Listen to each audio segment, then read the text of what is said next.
Cuando los líderes caen en el precipicio de la dictadura y no se dan cuenta y o no se quieren dar cuenta, la OEA debe actuar. La OEA existe y siempre existirá para proteger y estar al lado de las víctimas de los derechos de los pueblos, en este caso del pueblo nicaragüense. Así de contundente, Luis Almagro, secretario general de la Organización de Estados Americanos, OEA, se ha dirigido a la sesión especial del Consejo Permanente convocada para evaluar denuncias de violaciones a los derechos humanos en Nicaragua. Este es el primer tema de la noche, así que profundicemos en los hechos.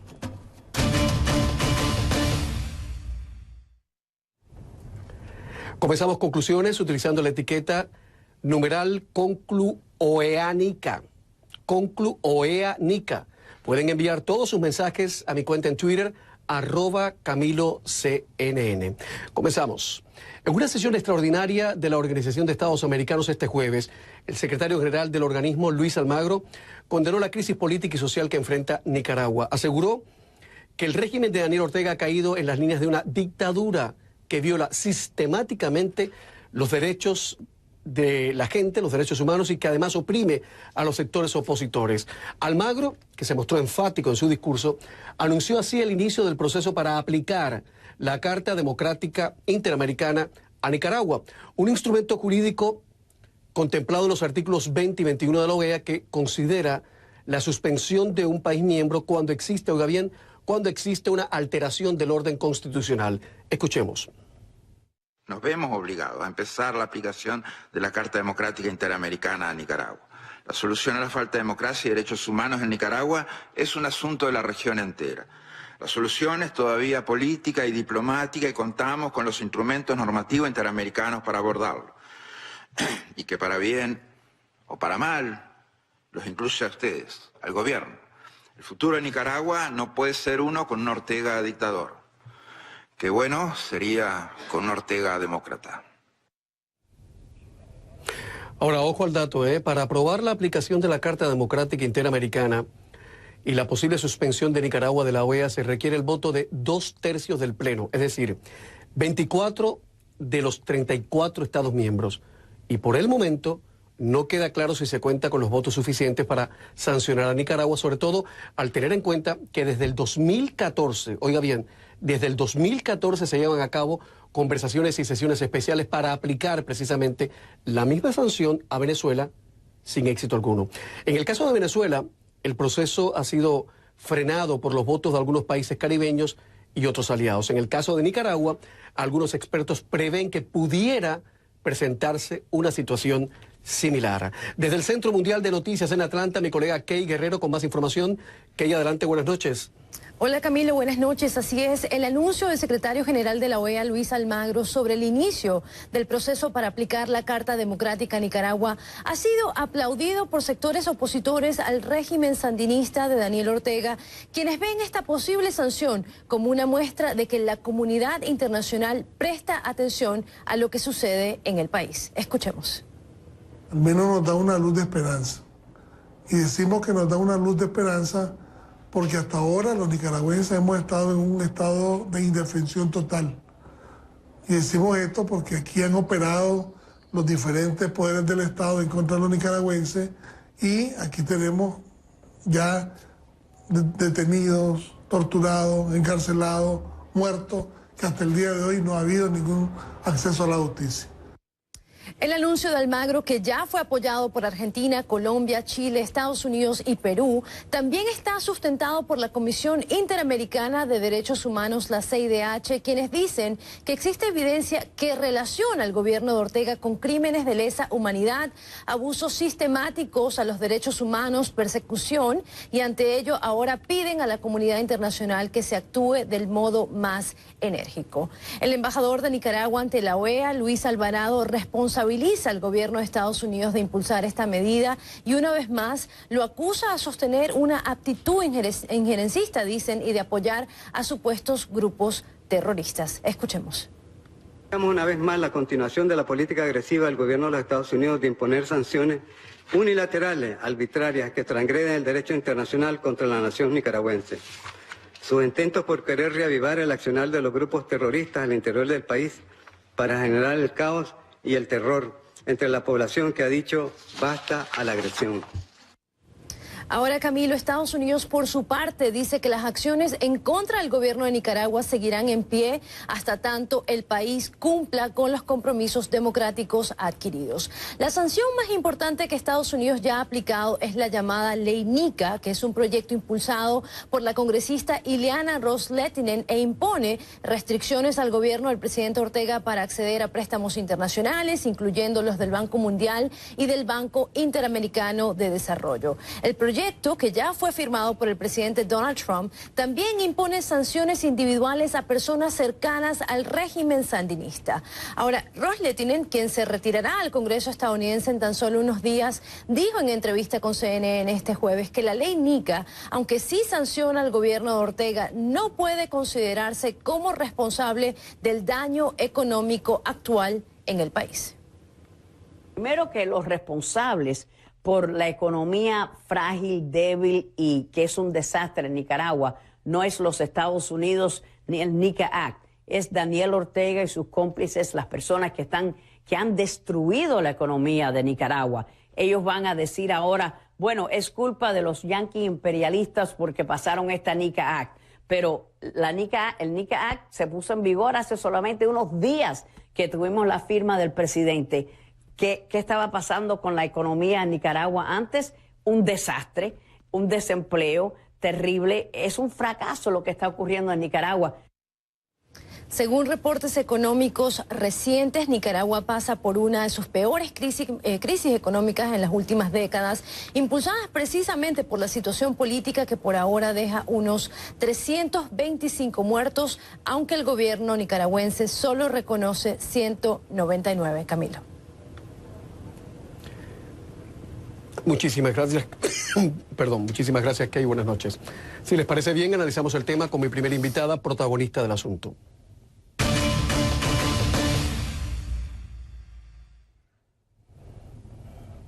Monserrat Solano Garboni, embajadora de Costa Rica ante la OEA y vicepresidente en ejercicio del Consejo Permanente de ese organismo.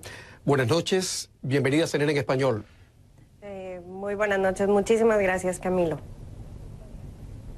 Señora Solano, el lunes el presidente de Costa Rica, Carlos Alvarado, dijo que esperaba que más países se pronuncien ante la represión en Nicaragua. Describa, por favor, el ambiente de la sesión de este jueves. ¿Qué adjetivo usted utilizaría para describir ese ambiente?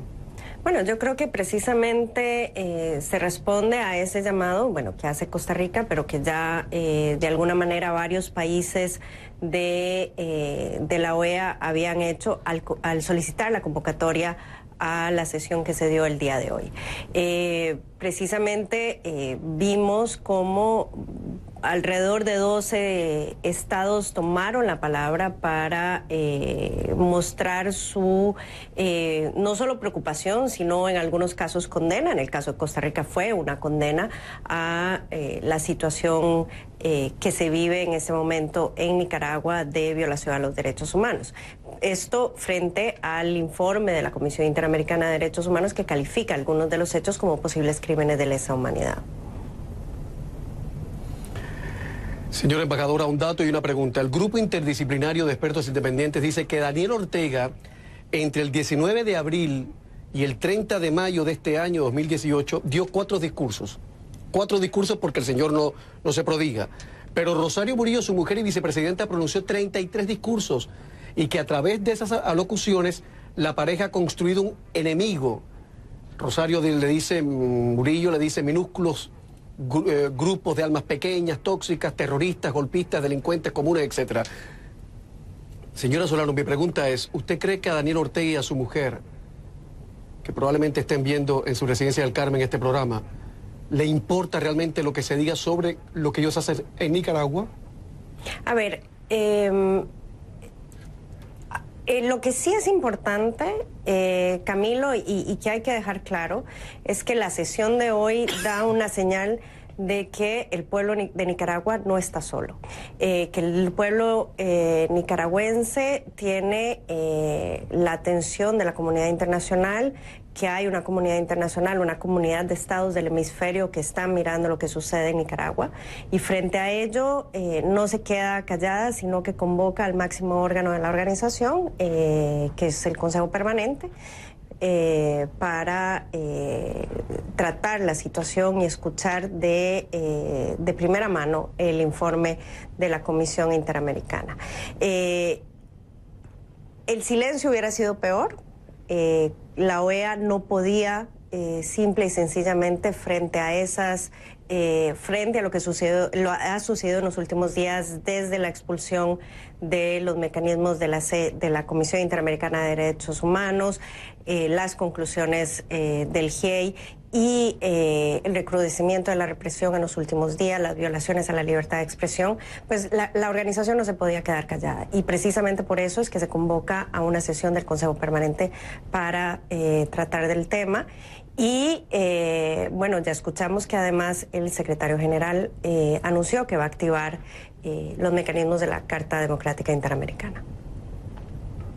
Embajadora, otro dato y otra pregunta. Argentina, Colombia, Chile, Estados Unidos y Perú han apoyado el inicio del proceso para aplicar la Carta Democrática a Nicaragua. Pero cuénteme, por favor, suelte prenda. Vamos a buscar la letra pequeña, lo que no está en los titulares. ¿Cuál fue la actitud en términos generales del embajador de Daniel Ortega esta vez? ¿Qué hizo, por ejemplo, cuando terminó la sesión? ¿A quién se dirigió? ¿A quién saludó? ¿A quién dejó con la palabra en la boca? Cuénteme. Digo, si usted estaba atenta a eso, obviamente. Bueno, en ese momento estábamos terminando la sesión. Obviamente yo estaba viendo otros temas. Lo que sí le puedo decir que la actitud, bueno, obviamente siempre ha sido una actitud de rechazo a la gestión de la OEA, de los esfuerzos que ha hecho la OEA y los estados en el marco de la OEA para acercarse, para procurar el diálogo.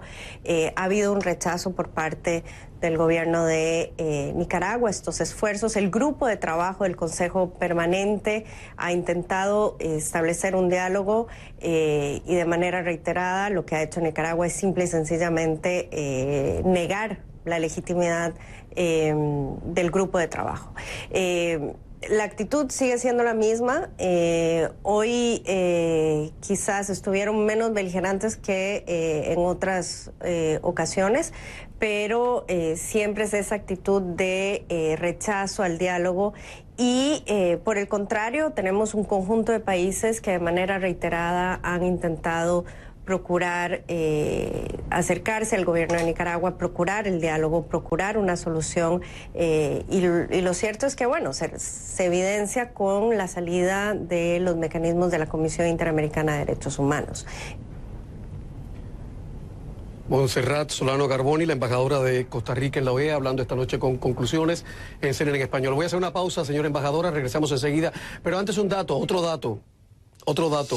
Cuando la OEA expulsó a Cuba, el lema de Fidel Castro, el lema de batalla de Fidel Castro fue: con OEA o sin OEA ganaremos la pelea. Esta noche en redes sociales, los orteguistas tienen otro lema.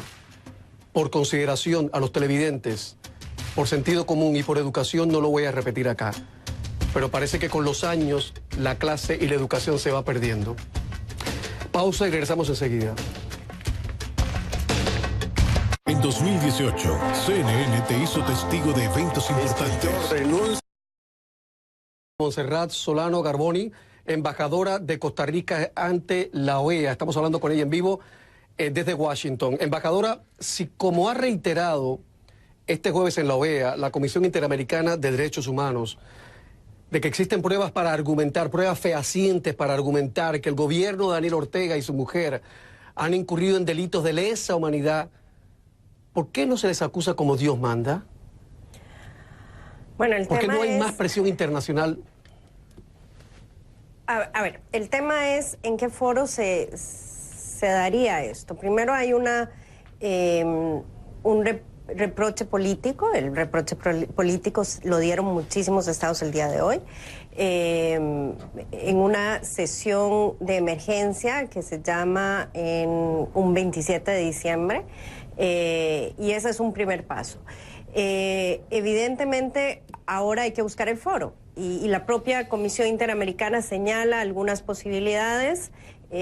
Hoy el propio secretario general de la OEA señaló o solicitó a la Comisión Interamericana de Derechos Humanos que remita el caso o los casos a la Corte Interamericana de Derechos Humanos. Veremos si eso eventualmente lo hace o lo puede hacer la Comisión. El otro mecanismo que en este momento no tiene competencias, de acuerdo con lo que dice la propia Comisión Interamericana o el propio GIEI, es la Corte Penal Internacional, pero Nicaragua no es signatario, entonces las únicas dos vías serían o que el Consejo de Seguridad de Naciones Unidas remita la situación, o que el propio Estado de Nicaragua haga una declaración aceptando la competencia de la Corte Penal Internacional. Y la tercera vía que señala el GIEI es que los estados ejerzan lo que se conoce como competencia universal. Hay algunos estados que lo tienen en su legislación, algunos ya lo han ejercido en otros casos, y es la posibilidad de que algunos estados puedan juzgar, de acuerdo con la ley de sus países, crímenes que por su gravedad se consideran que pueden juzgarse en cualquier lugar del mundo, y esto que se llama competencia universal. Eso es algo que, bueno, tendrán que decidir cada uno de los estados en algunos tribunales. Claro, claro. Y tendrá que evaluarse, y eso, bueno, ya es una decisión judicial. Oiga, embajadora, ¿a usted no le parece vergonzoso y escandaloso que en la Cumbre Iberoamericana de Jefes de Estado y Gobierno, que se celebró en Guatemala en noviembre pasado, su país, Costa Rica, haya sido el único país que se pronunció sobre la crisis en Nicaragua? Bueno, precisamente por eso el presidente de la República ha señalado y señaló en los últimos días la necesidad de que hubiese un llamado internacional, un reclamo internacional a Nicaragua, que más naciones se sumaran a la condena a lo que estaba sucediendo o lo que ha estado sucediendo en Nicaragua en los últimos meses, desde el 18 de abril, porque en algún momento, sí es cierto, Costa Rica se sintió muy solitaria denunciando lo que sucedía en Nicaragua. Embajadora, una última pregunta, y esta pregunta se la hice al presidente Alvarado cuando estuve en Costa Rica. ¿Qué opinión le merece a usted el hecho de que en un momento dado el presidente Daniel Ortega haya anunciado que le pediría al presidente de su país, al señor Alvarado, la lista de los costarricenses de los nicaragüenses que habían pedido refugio en Costa Rica, como si el presidente costarricense y todo el gobierno estuviera integrado por chivatos, por delatores? A usted personalmente, no ya como embajadora, cosa que es muy difícil conseguir que usted se salga del papel, pero bueno, como ciudadana costarricense, ¿qué opinión le merece ese hecho? Bueno, lo cierto es que como costarricense tengo la confianza de que mi país se rige por el Estado de Derecho. En mi país hay mecanismos adecuados para proteger la privacidad, respetamos el derecho internacional, entendemos que los refugiados son personas que merecen una protección internacional, y en Costa Rica eso se vale, eso se entiende, somos un Estado de Derecho, las normas se cumplen, es un país democrático, y por lo tanto no me extraña que precisamente la respuesta de mi país haya sido: no, señores, no les vamos a dar la lista. Embajadora Montserrat Solano Garboni, embajadora de Costa Rica en la OEA, muchísimas gracias por haber estado con nosotros. Buenas noches. Buenas noches, muchísimas gracias, Camilo. Muchas gracias. Y seguimos, señores, con una pregunta y nos vamos a la pausa enseguida. ¿Por qué cuesta entender que los derechos humanos son universales? Pero bueno, ahí lo dejamos. El otro tema de la noche, la violencia. La violencia es una epidemia que se expande sin control por toda Venezuela. Para que tengan una idea, los altos índices de criminalidad están afectando a casi la totalidad del país. Esto según el informe anual del Observatorio Venezolano de Violencia. que pone en evidencia que cuanto más cruda es la pobreza, mayor el ingenio criminal. Y paradójicamente, en esa espiral de violencia, las cifras indican que la policía gana protagonismo, oiga bien, en el papel de verdugo. Repasamos algunos datos del informe. En 2018 se han registrado en Venezuela 23.047 muertes violentas según la ONG Observatorio Venezolano de la Violencia, lo que se traduce en una tasa de 81,4 muertes violentas por cada 100.000 habitantes. Entre esas más de 23.000 muertes, la ONG responsabiliza a la policía de estar detrás de unas 7.523. El organismo dice que muchos de esos casos pueden ser clasificados como ejecuciones extrajudiciales. Esas cifras hacen de Venezuela el país más violento de Latinoamérica en 2018. Epidemia de violencia en el país, tanto por la actuación de los criminales como por la actuación de los cuerpos policiales. Con una tasa de 81,4, Venezuela este año se ubicará como el país más violento de América Latina. Según el informe, este 2018 Venezuela sumó también un nuevo tipo de delincuente. Aquellas personas obligadas a delinquir por hambre. Y también se registraron cambios en la forma de cometer los delitos. Los delincuentes profesionales ya no solo buscan dinero, también roban bienes y comida. La inflación desbocada y el empobrecimiento galopante hacen de la delincuencia en Venezuela una lacra incontrolable y cada vez más difícil de conocer. A propósito, el Observatorio Venezolano de la Violencia denuncia un aumento en las dificultades a la hora de investigar los delitos. Las cifras, aseguran, son cada vez menos transparentes. Y cómo no, también más dispares. El gobierno de Venezuela maneja una cifra muy inferior a la del Observatorio Venezolano de la Violencia. Según el Ministerio del Interior, Justicia y Paz, la tasa de muertes violentas en el país es de 30 por cada 100.000 habitantes. Datos dados a conocer en noviembre por el ministro Néstor Reverol. Pese a todo, el Observatorio Venezolano de la Violencia recuerda que esa violencia descontrolada no es una fatalidad irreversible y puede ser prevenida y hasta controlada. Regresamos con el rechazo de varias organizaciones.